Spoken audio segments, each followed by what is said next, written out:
Moving on, an era has come to an end in tennis. Roger Federer has announced he will quit from the sport competitively post the Laver Cup at the end of this month. It will conclude a journey which saw the Swiss maestro dominate the tennis circuit for many years and enthrall fans for nearly 2 decades, winning 20 Grand Slam titles in the process, including a record 8 Wimbledons. He also ended 5 seasons ranked #1 and together with Nadal and Djokovic was part of the sport's golden generation. The 41-year-old, though, has struggled in recent years with knee surgeries and injuries and had failed to add to his major list for 4 years. Despite that, Federer has been one of the most loved athletes across the sport and one of the biggest crowd pullers in any sport. His retirement, while not entirely a surprise, still painful for his and tennis fans. Joining us in a short while from now will be former tennis player Vijay Amritraj, the Indian legend, who will give us his take on Federer's magic and whether he can be the greatest of all time in tennis.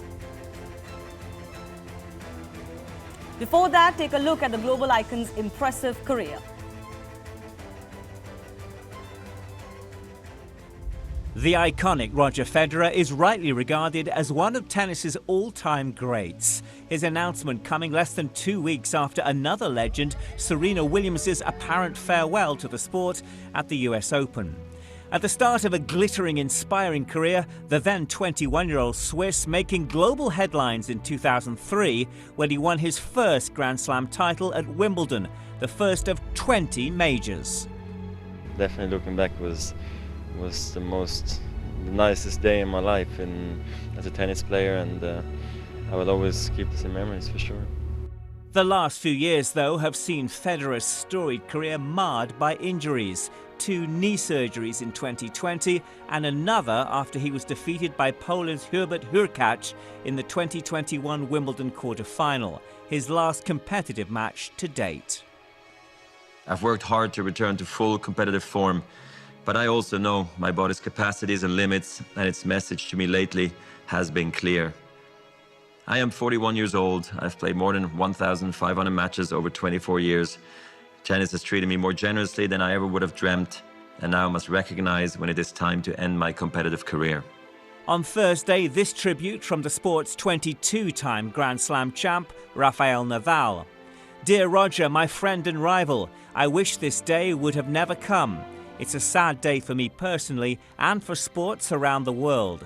It's been a pleasure, but also an honor and privilege to share all these years with you, living so many amazing moments on and off the court. Federer's 20 Grand Slam titles is third on the all-time men's list, 2 behind Nadal and 1 adrift of Serbian star Novak Djokovic.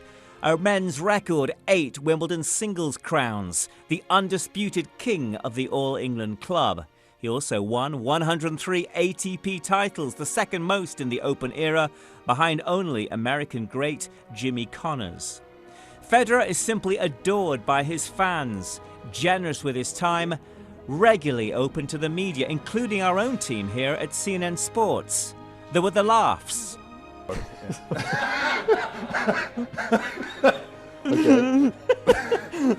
That's good. This is tough, I tell you. And the tears as he reflected on the memory of his late mentor and coach, Peter Carter. I hope he would be proud. I guess he didn't want me to be a wasted talent, so I guess it was somewhat of a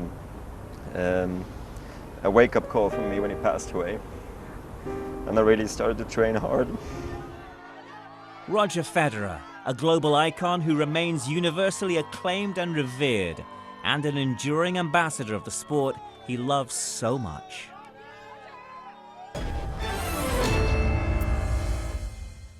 Vijay Amritraj, thanks a lot for speaking to us. It's a pleasure to always have you speaking on issues related to tennis.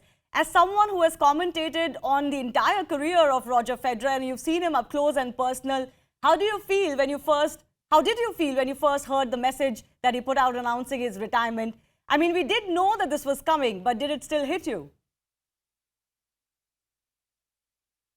Well, like every other tennis fan, you always say, oh, can he give us one more? Can he give us one more? But at 41, you're truly pushing the envelope. And I think between the recovery from injuries that goes along with the practice that you need to put in and the work that you need to put in, I think the desire was still there, but he made the smartest move to do what he's done and really honestly retire after Labour Cup. It's something that he needed to do, and he needed to do it on his terms. Right, right. You know, I'm going to ask you a very a question that could be a little controversial. Do you think the challenge he faced from Rafa and Novak actually extended his career? Because if it was just Roger Federer, all of these years, he could have achieved a much higher Grand Slam count maybe and retired much earlier with no challenge.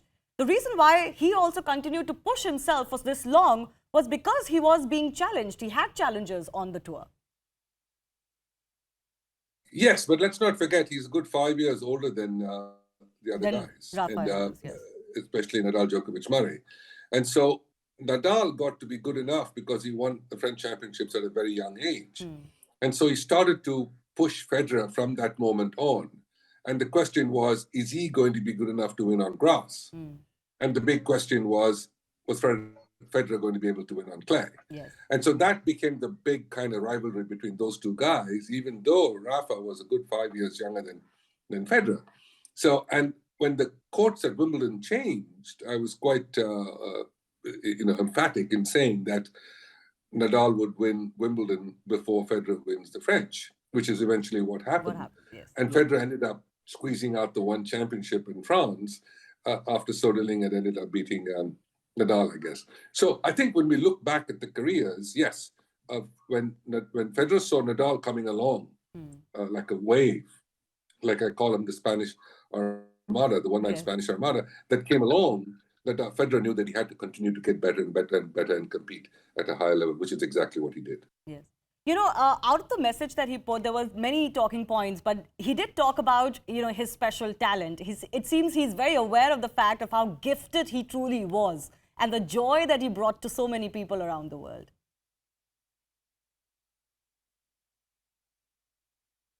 The reason we are emotionally attached to the way Roger, is the fact that we watch him play and we think of ballet, we think of grace, we think of elegance, we think of beauty. And as I've always said, he played a modern form of yesterday's tennis. And the skill came out when he played. It was not slap, boom, bang all the way through, but he put his foot down on the pedal when he needed to. And so that's what kind of got us all attached to the way he played, even when he lost. Yes. There was beauty in the way he struck the ball. Now, he put out 50% effort and got 150% return. Nadal put out 110% effort to get 100% return. Yes. So I think all of those things mattered a lot to the viewer. Yes. Tell me, Vijay, how would you summarize his contribution to tennis at large, Roger Federer?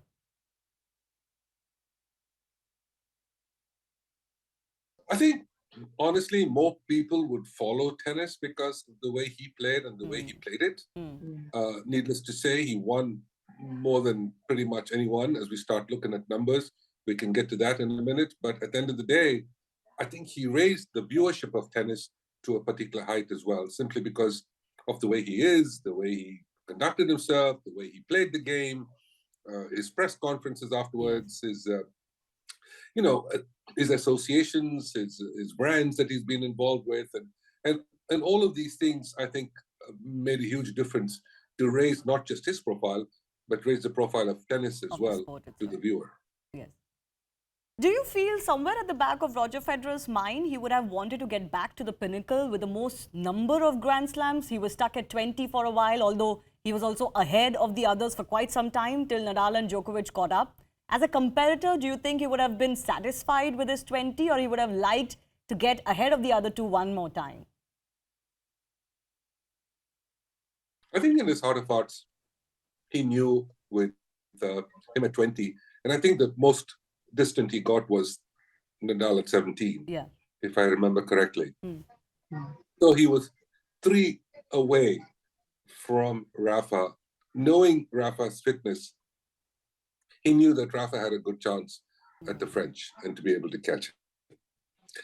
Djokovic seemed a little bit more perhaps behind at 15 or 16, which is 5 or 6 away from Roger was. And it's hard to imagine we're talking about majors here and not just tour titles. So if every time Roger was able to win one, it would have made a huge difference, no question. But let's not forget about this incredible fact that we're talking about 3 guys winning 63 titles between them. And majors, I mean. And it's hard to imagine, someone even winning one. I was talking to Stan about it. I was talking to Stefan about it. I was talking to a lot of the guys at Wimbledon about it. And we all talk about, he's a major winner. He's a Grand Slam winner. He's a Wimbledon winner. But to think that these guys have won 63 between them is unimaginable. Putting that aside, I think the fact remains that Nadal could catch Federer, Djokovic could catch Nadal, and pass Federer in numbers, basically. But I don't think Federer has lost the Federer fan because of that. As far as they're concerned, it is still Roger Federer as the greatest of all time. Well, obviously, Federer fans agree on that, but the tennis world is not made up of just Federer fans. We're all Federer fans at that level, but let's get to that GOAT question. If you were to make an argument of why Roger Federer at 20, 2 behind Rafa and 1 behind Novak is still the greatest of all time, what would you say to make that argument? It's a really good question. I just raise it with people, friends of mine. We have these discussions all the time. And Federer is the greatest of all time. And just to needle them a little bit, I would say, well, he's got 20 and, Nadal has 22. Yes. And of course, they get into this whole big debate. So I firmly believe that it's a very emotional connect that Roger is able to make with these people. And that makes a huge difference to what they continue to believe and what they continue to think. And because it is the way he played and the way he conducted himself. And to me, honestly, that doesn't take anything away from Rafa and Djokovic. I love them both dearly. I think Rafa is a terrific guy. Djokovic is a terrific guy. There is nothing to dislike about either one of them. And I'm huge fans of both of them. And all 3 of them bring a different style of play to the game, which is what made their competitive edge to each other, so fun to watch. It was not the same guy playing each other, playing himself. Yes, so I think that made a huge, big difference. And we call this man Spider-Man. We call that guy who's just chasing down everything and the kitchen sink way behind the baseline and all of this stuff. So we can talk about this forever. But at the end of the day, it's honestly that emotional connect to each one of them, for that matter, that makes them either a Djokovic fan, Rafa fan, or obviously a Federer fan. Can I ask you that question in reverse, a converse question? How many Grand Slams do you think Rafa or Novak Djokovic have to win to finally settle that debate and win that argument with Federer fans, as you said? Yeah, good one. I mean, you can't really win more than what these guys have won. Obviously, every time, if Rafa Nadal came to the French Championships in a wheelchair, I think he'll still be one of the top favorites to win it. Yeah. So I think that's how good he has been on clay. Let's not get away from that. Djokovic, every time he plays a Grand Slam, has a good chance to win it. And I think that just shows the kind of desire, work ethic, fitness that Djokovic has brought to the game. So can they win a couple more? Absolutely. I think Djokovic can, in fact, win 2-3 more. He's got to get out of this situation that he's got himself caught in. But once he gets out of it, and perhaps playing the Australian maybe, and then, playing the French and Wimbledon, I think all of these things, he has to be a front runner. There are the Medvedevs and the Zverevs and the Tsitsipas's, and obviously now the Alcarazes and Rudes and all of them coming along on a tight push. But I think Djokovic has got it in his mind that he is going to pass Nadal. Yes. And I hope Nadal stays through for another good 12 months. And I would love to see him at the French again. I think that's where he's likely to make his mark and pull ahead. But again, it comes down to his knees and his fitness. I think at the moment, he's still playing good enough tennis to win it. Yeah. Well, you're right. Possibly Novak Djokovic will end at that summit of the most male Grand Slams. But I think I do need to ask you that question straight. Our viewers would like to know, is Roger Federer the GOAT for you? To watch, yes. I think we would both probably agree that the elegance with which he played the game, and I like to look back at my career and think that I played it. Excuse me, I played it the way I wanted to play it, and I was good enough to have been able to play with the best of my generation and have that kind of the grace and elegance with which I always thought the sport should be played, taking absolutely nothing away with the way people absolutely grinded other people into the ground, which Rafa has done on so many occasions. And the work ethic that goes into it is unimaginable. So is he the GOAT? I think it is, honestly, as I've often said before, one, we can't compare generations. Two, if you compare these three guys, there was a moment of about 4 or 5 years where Roger was so far ahead of everyone else, and it was a matter of trying to catch up with him. And so you have to also give credit to Djokovic and Nadal, Nadal especially up front, who actually started to win the French at a young age, then catch up with Federer, and then get Djokovic also to come along. You have to put those three guys in one little box, close it, lock it, throw away the key, because there's no one else who's going to get into that box. It is 63 majors between the three of them is truly unimaginable. But I tell you, I will share my one last early memory with him, which was very special, because I was doing this Shanghai Masters many years ago for television, and Roger had made it, I think, for the first time. And I was coming down in the lift with the lady, and she started talking to me, and she knew who I was. I was there for TV. And she said, as we got out in the lift, she said, I followed a career, blah, blah, blah. I really enjoyed it, so on and so forth. It was Roger's mother. And she said, I'd like you to meet my son. And so that's when I first met the young Roger Federer, who had made the World Championships in Shanghai. And she looked at him and she said, oh, this is Vijay, I'm sure you know. Anyway, Roger said, yes, I followed the career and so on. And then she turned around to him and said, well, this is the way someone should behave on a tennis court to him. And he said, my mother had always said that about you. And that so was sweet. A moment I'd never forgotten. And I ended up spending time with his mother and father after that on many, many occasions. And I always thought that was a special moment, because I think Roger, we admire him because not just of the way he played his game, but the way he has been off court and the way he has been with press and fans and sponsors and stuff like that. It's always been that special relationship, I think, that we have that GOAT feeling about Roger, not just his tennis. Well, that's a very lovely story you shared, Vijay. Thanks a lot for speaking to us. And you've been an inspiration in your time. And certainly Roger Federer will continue to be an inspiration, whether he plays professional tennis or not. Laver Cup is one occasion where you could continue to watch Roger Federer actually for not just this year, but maybe some more years, and exhibition tennis perhaps after that. Earlier in the day, I also spoke to Mahesh Bhupati on Federer's retirement, his legacy, and once again that GOAT question. Listen in. What do you make of Roger Federer's career, first of all, of course, and the contribution that he has made to global tennis? So, I mean, see, Roger is, you got to put him on the same, I think, discussion when you talk about the athletes that changed the way the sport was viewed, right? I mean, when what Tiger did for golf, or Michael Jordan did for basketball, Michael Phelps did for swimming, I think these guys, changed the narrative. Roger may or may not be, the greatest of all time, but, every year, regardless of I was playing Wimbledon or not, people didn't call me to ask for Wimbledon tickets. They called me to ask for tickets for Roger Federer's match specifically, right? And that is the impact that he had on the game, and he will definitely be missed terribly. Yeah. So you say he may or may not be the GOAT, the greatest of all time. Why do you say that? Well, I mean, there's three players in that conversation.